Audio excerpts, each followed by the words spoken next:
ज्यों बुलाए त्यों बोलिए, जहाँ आप बुलाए सोई। गुरुमुख बानी ब्रह्म है, शब्द मिलावा होई। कहाँ बुध प्रभ तुच्छ हमारी, बर न सके महिमा जो तिहारी। हम न सकत कर सिफत तुम्हारी, आप ले हो तुम कथा सुधारी। वाहिगुरु जी का खालसा, वाहिगुरु जी की फतेह। सबसे पहले तो साध संगत जी को वैसाखी के गुरुपुरब की लख लख बधाई होवे।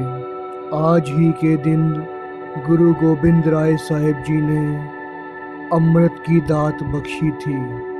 मुगलों ने हिंदुस्तान पर तकरीबन 1000 साल तक राज किया। मुगल राज के अंत में औरंगज़ेब का राज हुआ, जिसने हिंदुस्तान में त्राही त्राही मचा दी। हिंदुओं के जनेऊ जोर जबरदस्ती से उतारे जा रहे थे। अगर कोई हिंदू मुस्लिम धर्म अपना लेता तो उसे बख्श दिया जाता, नहीं तो उसे मौत के घाट उतार दिया जाता। उनके बहू बेटियों की इज्जत खतरे में पड़ गई थी। इसी बीच गुरु गोबिंद राय साहिब जी ने केसगढ़ साहिब में सभी सिख कहलाने वाले बच्चों को एकत्रित होने का प्रस्ताव भेजा। इतिहासकार लिखते हैं कि वहाँ पर तकरीबन 80,000 का इकट्ठ था। आज हम देखते हैं कि जब हमें बोलना होता है तो हमारे पास लाउड स्पीकर, माइक, सब कुछ सुविधाएं हैं, पर उस वक्त 80,000 के इकट्ठ में गुरु गोबिंद राय सबको संबोधित कर रहे थे। वहाँ पर पूरी तरह से शांति का वातावरण था। सभी चाहते थे कि गुरु को सुने, कि गुरु ने पूरे हिंदुस्तान में से न्योता भेजकर क्यों बुलाया है। गुरु साहिब जी ने बुलंद आवाज़ में आवाज़ लगाई, है कोई गुरु का सिख जो अपना शीश दे। कहते हैं 80,000 के इकट्ठ में उस वक्त शांति ही शांति थी। और यह बात सुनकर तो सभी लोग हक्के बक्के रह गए थे कि गुरु साहिब जी ये क्या मांग रहे हैं। तिक्की कृपान निकालकर 80,000 के इकट्ठ में गुरु गोबिंद राय साहिब जी एक शीश की मांग कर रहे हैं। गुरु साहिब जी ने फिर बुलंद आवाज़ में नारा लगाया, आवाज़ लगाई, है कोई गुरु का प्यारा जो अपना शीश दे। फिर वहाँ शांति का वातावरण था। सबकी आंखें खुली रह गई थी। गुरु साहिब जी ने तीसरी बार बुलंद आवाज़ में ज़ोर से आवाज़ लगाई, मुझे एक शीश चाहिए। है कोई गुरु का प्यारा जो मुझे एक शीश दे दे। इसी बीच लाहौर से पधारे एक दुकानदार भाई दयाराम जी, जो कि 38 साल के थे, गुरु के चरणों में पधारे। उन्होंने गुरु के चरण कसकर पकड़ लिए, माफ़ी मांगी, कहा, हे मेरे सच्चे पातशाह, मुझसे भूल हो गई, मुझे क्षमा करें। आपको 3 बार आवाज़ लगानी पड़ी। मुझे आपका हुक्म मानकर पहली आवाज़ में ही आपके चरणों में शीश अर्पण कर देना चाहिए था। मुझसे बहुत बड़ी भूल हो गई है, मुझे आप कृपा करके क्षमा करें। गुरु साहिब जी भाई दयाराम जी को अपने साथ तंबू में ले गए। वहाँ उन्होंने भाई दयाराम जी का शीश धड़ से अलग कर दिया। तंबू में से खून की धाराएं बहने लगीं। खून की धाराएं देखकर सभी लोग हक्के बक्के रह गए, पर उन्हें विश्वास था कि ये गुरु का कोई खेल है। गुरु साहिब जी कुछ बताना चाहते हैं, ये उसी की कृपा है, हम नहीं समझ पाएंगे। इसी बीच गुरु साहिब जी तंबू के बाहर आए।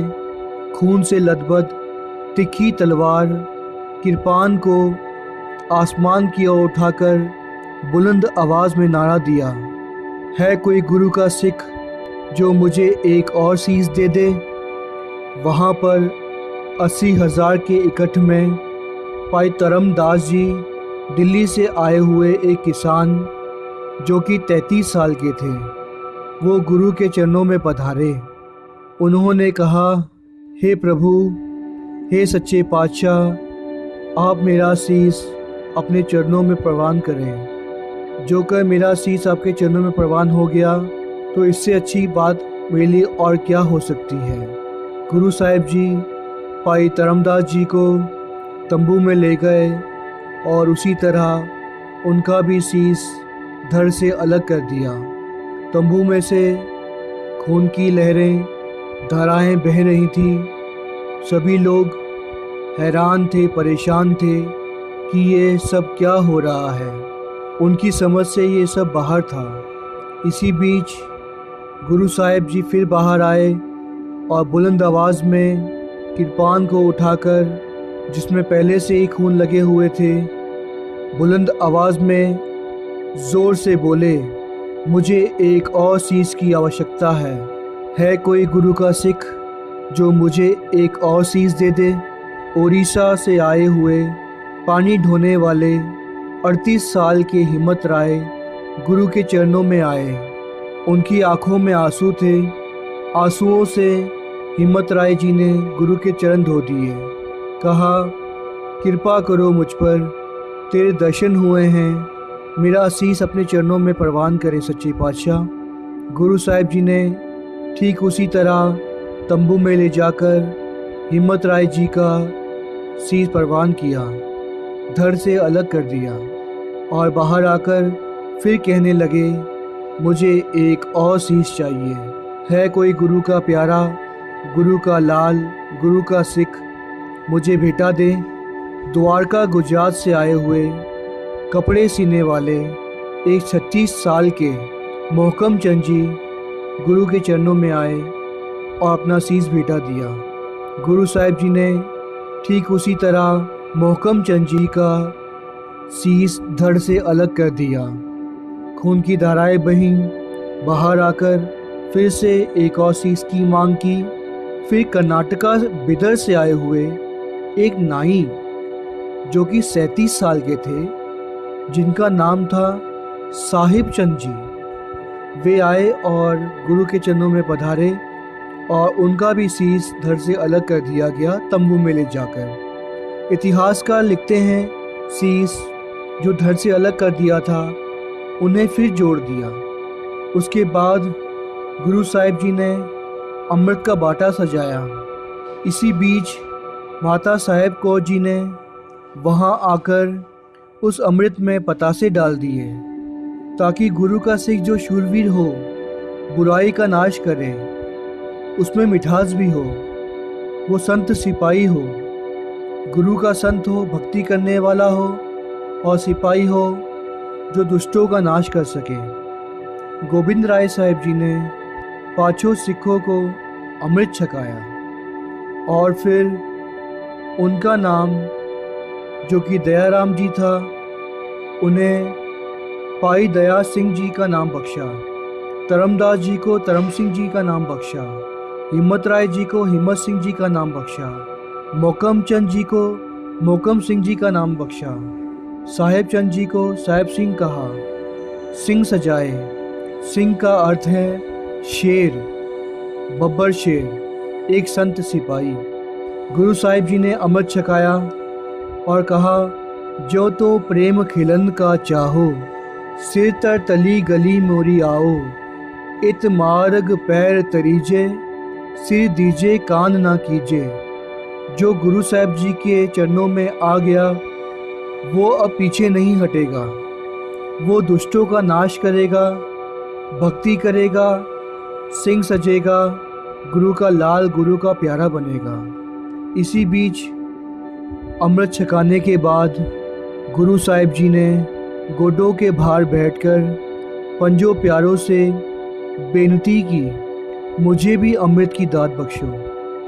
भाई दया सिंह जी ने कहा, सच्चे पातशाह जी, आपने हमें अमृत की दात देने से पहले हम पांचों का शीश धड़ से अलग कर दिया, अब आप हमें क्या देंगे? तो इतिहासकार ने एक बहुत ही खूबसूरत सी कविता लिखी है कि दान तो ना दे सकूं, पेटा मंजूर करो, सुनो दया सिंह जो पेट में चढ़ाऊंगा। जिसका अर्थ था कि है दया सिंह जी, मैं आपको अपना शीश, अपना पूरा परिवार वार दूंगा। 9 साल की उम्र में गुरु साहिब जी ने पहले ही अपना पिता वार दिया था। गुरु तेग बहादुर हिंद की चादर, उन्होंने अपना पिता का शीश पहले ही कुर्बान कर दिया था। उन्होंने कहा, अब बारी बारी से मैं अपने बेटे वारूंगा। पहले 2 बेटे मैं जंग में शहीद करवाऊंगा, दूसरे 2 बेटे मैं दीवारों में चुनवाऊंगा, माता को भी अपनी कुर्बान करवाऊंगा, पीछे नहीं हटूंगा। गुरु साहिब जी को पंजा प्यारों ने अमृत पान कराया, अमृत छकाया, अमृत की दात बख्शी। ऐसा इतिहास में पहली बार हुआ है कि कोई गुरु खुद गोडों की भार बैठकर अपने ही चेले से अमृत की दात मांगे। वाहो वाहो गोबिंद सिंह आपे गुरु चेला। इतिहास में ये पहली बार हुआ था जब कोई गुरु खुद चेला बन जाए और चेला गुरु कहलवाए। गुरु साहिब जी ने खालसा तैयार किया। गुरु साहिब जी ने कहा, खालसा मेरो रूप है खास, खालसे मैं हूँ करूँ निवास। जिसका अर्थ ये है कि जो खालसा है वो मेरा ही खास रूप है, मेरा ही रूप है। जे कोई मेरा दर्शन ना कर सके तो मेरे खालसा के दर्शन कर ले, उसे मेरे दर्शन हो जाएगी। मैं खालसे में ही निवास करता हूँ और हमेशा करता रहूँगा। पर उन्होंने एक शर्त रख दी, रहनी रहे सोई सिख मेरा, ओ साहिब मैं उसका चेरा। जिसका मतलब यह है कि जो रहत मर्यादा में रहेगा, जो सिंह चढ़ती कला में रहेगा, दस्तार सजाएगा, पंज ककार के रहत रहेगा, उसमें मैं हमेशा रहूँगा। जो भटकेगा यहाँ वहाँ माथे टेकेगा, इस संस्थान उस संस्थान में जाता फिरेगा, वो सिख मेरा सिख नहीं रहेगा। गुरु साहिब जी ने जो अमृत छकाया था, पंज ककार बख्शे थे, पंजा बानिया के अधीन कराया था, ये वही अमृत है जो गुरु साहिब जी ने कहा है, सुर नर मुन जन अमृत खोजते, सो अमृत गुरते पाया। गुरु साहिब जी कहते हैं, जिस अमृत को हजारों सालों से ऋषि मुनि कई साल, हजारों साल तपस्या कर जिस अमृत की खोज कर रहे थे, वो गुरु साहिब जी ने अमृत की दात बख्शी थी। हम में से बहुत लोग हैं जो इस दात को प्राप्त अब तक नहीं कर सके हैं। हम हर त्यौहार मनाते हैं, गुरुद्वारे आते हैं, सेवा करते हैं, माथा टेकते हैं, पर आज मैं गुरु प्यारी साध संगत से एक बात पूछना चाहता हूँ। आज हम इस गुरुद्वारे में आए क्यों हैं? हम क्या करने आए हैं? हमने यहाँ आकर माथा टेका, प्रसाद लिया, लंगर छका और चल दिए। यहाँ तक कि कथा सुनी, गुरबानी का विचार सुने, शब्द कीर्तन सुने और घर को चल दिए। क्या यही है वैसाखी का पुरब? क्या हमें यही शिक्षा दी थी गुरु गोबिंद सिंह जी ने? क्या यही कहा था कि मेरे बच्चे आएंगे, माथा टेकेंगे, कथा सुनेंगे, कीर्तन सुनेंगे, लंगर छक के चले जाएंगे? वैसाखी में तो हमें अमृत छकना था। एक दृढ़ निश्चय करना था कि हम आज से पंच बानियों का पाठ करेंगे, सुखमनी साहिब जी का पाठ करेंगे, अमृत वेले की दात मांगेंगे, सारा दिन गुरु के चरणों में सिमरन में जुड़ेंगे, सुबह शाम गुरु के दर्शनों के लिए आएंगे और अमृत छकेंगे। हम बाकी सब तो काम करने की कोशिश कर लेते हैं, पर जहाँ पर अमृत छकने की बात आती है हम सोचते हैं कि अभी हमारी उम्र ही क्या हुई है, पर हम देखते हैं जो इस पृथ्वी पर आया है वो कोई ज़रूरी नहीं कि वो बूढ़ा होकर जाएगा। हम देखते हैं कि कुछ बच्चे ही छोटी आयु में चढ़ाई कर जाते हैं, कुछ लोग जवान होकर जाते हैं दुनिया से, और कुछ लोग हैं जो बूढ़े होकर जाते हैं। हमारे बीच जो साथ संगत बैठी है, कई लोग हैं जो इस वक्त 60 साल की उम्र के ऊपर हो गए हैं। कई लोग हैं जिन्होंने अब तक अमृत पान नहीं किया। मैं देख पा रहा हूँ कि कई सिख ऐसे हैं जो बैठे हैं मेरे सामने, जिन्होंने दाढ़ी काटी हुई है। हम कब गुरु की बात मानेंगे? मैंने ये भी देखा है कि कुछ लोग जो अमृत छकना चाहते हैं, गुरु के सिंह बनना चाहते हैं, हम में से ही कुछ लोग उसे रोक देते हैं, समझा बुझा कर बता देते हैं उन्हें कि आप नहीं कर पाओगे, रहत मर्यादा में नहीं जी पाओगे, अमृत वेले उठकर बानी नहीं पढ़ पाओगे, पंच ककार नहीं रख पाओगे। क्या ये इतना मुश्किल है? एक समय ऐसा भी था जब मुगल राज था, हमें बोलने सुनने की भी मनाही थी। हम पाठ नहीं कर सकते थे, इकट्ठ नहीं कर सकते थे, कीर्तन नहीं कर सकते थे, खालसा सिख आपस में जुड़ के बैठ के बात नहीं कर सकते थे, गुरु का जस गायन नहीं कर सकते थे। पर उस वक्त भी गुरु के प्यारे, गुरु के सिंह, गुरु के लाल अमृत छककर गुरु वाले बने। पंच ककारों की संभाल की, बानी की संभाल की। आज हम पूरी तरह से स्वस्थ हैं, स्वतंत्र हैं, पर आज हम फिर भी ये सोचते रहते हैं कि हम अमृत नहीं छक पाएंगे, रहत मर्यादा नहीं रख पाएंगे। हम एक दूसरे को ही रोकते रहते हैं और मन मनाते रहते हैं कि शायद हम भी छकेंगे। सोचते सोचते ही पूरी जीवन निकल जाता है। पर आज हम इस गुरुद्वारे में आए हैं, हमारा वैसाखी का पर्व मनाना तब सफल होगा जब हम पूरी तरह से गुरु वाले बनेंगे। ये तो वही बात हुई कि एक स्टूडेंट बस्ता लेकर आया, पाठशाला के बाहर गेट से होकर माथा टेककर चला गया, उसने एडमिशन ही नहीं ली। तो क्या वो 10th पास कर जाएगा, ग्रेजुएशन पास कर जाएगा, डॉक्टर बन जाएगा? नहीं, वो वही का वही रह जाएगा। ये अमृत छकना गुरु के स्कूल में एडमिशन लेने के बराबर है। जब हम एडमिशन ही नहीं लेंगे तो हम कैसे सोच सकते हैं कि गुरु हमारा साथ देगा? हम चाहते हैं कि मरने के बाद गुरु हमें लेने आए, हमें नरक न जाना पड़े, हमें यहाँ वहाँ भटकना ना पड़े, 84 लाख जुनों में हम ना फंसें। उसके लिए तो हमें अमृतपान करना होगा। सिखिज़म में गुरु के स्कूल में हमें एडमिशन लेनी होगी, तभी हम पार उतर सकते हैं। आओ हमारा वैसाखी का पर्व मनाना सफल हो जाए, हम भी अमृत पान करें और हम ही नहीं, आपस में एक दूसरे को प्रेरित करें, आगे बढ़ाएं, एक दूसरे का साथ दें और गुरु साहिब जी का खालसा पंथ जो है उसके साथ रहकर उसे आगे बढ़ाएं। आज बहुत सारे संस्थान खुल गए हैं यहाँ पर। हम देखते हैं कि कोई यहाँ माथा टेक रहा है, कोई वहाँ माथा टेक रहा है। गुरु साहिब जी ने कहा है, जो गुरु का बनकर रहेगा गुरु उसका हमेशा साथ देगा। तो हम आज के दिन हम एक प्रण ले लें कि हम सिर्फ़ और सिर्फ गुरु के ही बनकर रहें। हमें कोई कहे कि तुम्हारी जात क्या है, तो हम सिर्फ खालसा कहें, अपने आप को सिंह कहें। गुरु साहिब जी ने जात पात के सब भेद मिटा दिए हैं। ऊंची जाति नीची जाति इन सब के भेद मिटाकर एक ही बाटे में हम सबको अमृत छकाया है। हम अपने आप को खालसा कहलवाएं। हमें कोई पूछे जन्म स्थान, हम बता सकें श्री अनंतपुर साहिब।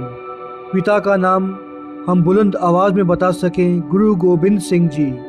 माता का नाम माता साहेब कौर जी। गुरु साहिब जी ने हमें संत सिपाही बनाया है, जिसका अर्थ है कि हम संत की तरह भक्ति करें, उस पिता परमेश्वर को प्राप्त करें।